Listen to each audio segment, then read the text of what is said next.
Тамақ ауруы яғни ангина деген не, оны қазақ медицинасы қалай емдеді? Тамақ ауруы көбінесе ыстық-суықтан пайда болады.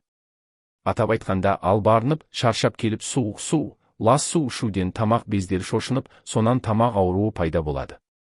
Мұны дер кезінде көңіл бөліп дауалатпаса қан жел құз ауруына, яғни сифилиске апарып соғады.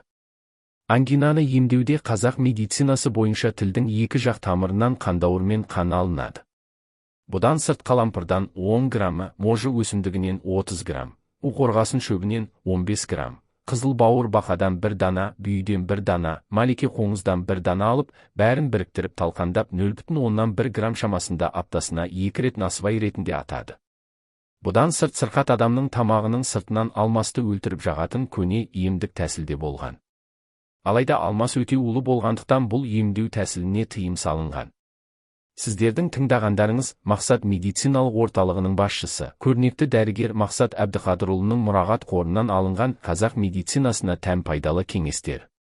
Құрметті тыңдармандар, біздің каналға тіркелсеңіздер, қазақ медицинасына тән болған көптеген пайдалы кеңестер алатын боласыздар.